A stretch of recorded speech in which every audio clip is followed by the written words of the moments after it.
بسم اللہ الرحمن الرحیم۔ ایک مرتبہ پھر پاکستان کی فورسز نے بلوچستان، خیبر پختونخوا اور قبائلی علاقوں میں آپریشن کے لیے اپنا رخ کر لیا ہے، بلکہ آپریشن کا آغاز بھی ہو چکا ہے اور کسی کو نہیں معلوم کہ یہ آپریشن کب تک ہوگا اور اس کا انجام کیا ہوگا، کیونکہ اس سے پہلے بھی ان علاقوں میں کئی مرتبہ آپریشن کے نام پر یلغار ہو چکی ہے اور ہر مرتبہ دونوں طرف سے کشت و خون اور گھروں اور بستیوں اور پوری کی پوری آبادی کی تباہی و بربادی کے علاوہ کچھ ہاتھ نہیں ہے۔ ظاہر سی بات ہے آپریشن کے نام پر جب دونوں طرف سے یلغار ہوگی اور گولہ بارود کا استعمال ہوگا تو نامعلوم ایسے کتنے بے گناہ افراد، ان میں بچے بھی، ان میں بوڑھے بھی، مرد اور عورتیں اپنی زندگی سے ہاتھ دھو بیٹھیں گے۔ کتنے ایسے ہوں گے جو زندگی بھر کے لیے مفلوج، اپاہج اور اپنے قیمتی اعضاء سے محروم ہو جائیں گے، اور کتنے ایسے ہوں گے جو اس آپریشن کے خوف سے اپنے گھروں کو، اپنے علاقوں کو چھوڑ کر در بدر کی ٹھوکریں کھائیں گے اور قسم پرسی کا شکار ہوں گے۔ ظاہر سی بات ہے، آپ ذرا سوچیں، آپ ذرا اندازہ لگائیں کہ یہ تمام قبائل، یہ تمام خاندان، ان کی جب یہ صورتحال ہوگی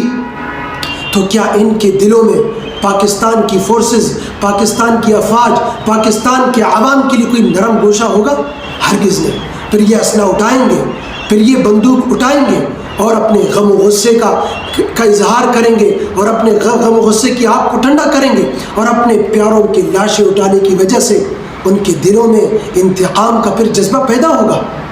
اور پھر آپ یہ بھی جانتے ہیں کہ فوج کشی اور مارداڑ اور طاقت کا استعمال یہ کبھی بھی مسئلے کا حل نہیں رہا۔ آپ کو یاد ہے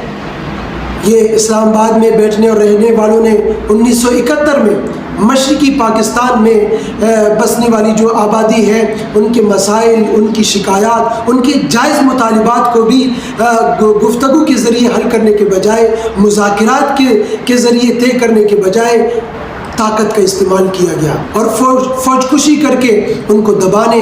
اور ان کو خاموش کرنے کی کوشش کی گئی۔ نتیجہ کیا ہے؟ نتیجہ آپ سب کے سامنے ہے۔ وہ مشرقی پاکستان آج مشرقی پاکستان نہیں، آج وہ بنگلہ دیش بن چکا ہے، اور وہ بنگلہ دیش کے رہنے والے وہ ہمارے مسلمان بھائی ہیں، کلمہ گو بھائی ہیں، لیکن ان کے دلوں میں مسلم پاکستانی افواج، مسلم پاکستانی فورسز، مسلم پاکستانی حکومت، مسلم پاکستانی عوام کے لیے ان کے دلوں میں اتنی نفرت بیٹھ گئی ہے کہ نام تک سننے کا گوارہ نہیں کرتے۔ نام سنتے ہیں ان کے چہرے سرخ و سیاہ ہو جاتے ہیں۔ ان حکومتوں کو، ان کے وزیر اور مشیروں نے کبھی یہ نہیں سوچا کہ اس بے مقصد آپریشنوں اور اپنوں کے خلاف صف آرائی میں کتنا اسلحہ ضائع ہوا، کتنا سرمایہ خرچ ہوا، کتنے ہمارے جوان، فوجی جوان شہید ہوئے، کتنے ہماری پولیس، ہمارے رینجرز اور دیگر سیکورٹی فورسز کے اہلکاروں کی جانیں نچھاور ہوئیں، اور کتنے ہمارے کلمہ گو بھائی، ہمارے مسلمان بھائی اس بے مقصد بدامنی اور غارت گری میں زندگی سے ہاتھ دھو بیٹھے، اور کتنے ہمارے مسلمان بھائی زندگی اور موت کی کشمکش میں مبتلا کیے گئے، اور ابھی تک وہ اسی قسم پرسی اور بدحالی کی کیفیت سے گزر رہے ہیں۔ اور یہ بات بھی آپ کے ذہن میں رہے، بلوچوں کی تاریخ گواہ ہے، پختونوں کی تاریخ گواہ ہے، قبائلی علاقوں کی تاریخ شاہد ہے، انہوں نے کبھی طاقت کے زور پر، اسلحے کے بل بوتے پر کبھی کسی کی غلامی قبول نہیں کی، اور نہ وہ آج طاقت کے زور پر اور اسلحے کے زور پر کسی کی غلامی قبول کریں گے۔ ارے بلوچستان کے عوام، خیبر پختونخوا کے عوام یہ خالصتاً مسلمان ہیں اور پاکستانی ہیں، پکے پاکستانی ہیں، پکے مسلمان ہیں، ان پر رحم کیا جائے۔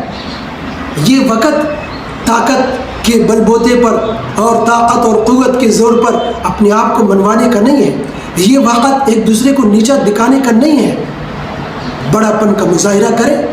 اور آئے مذاکرات کے ذریعے، بات چیت کے ذریعے، گفتگو کے ذریعے مسائل کو حل کریں۔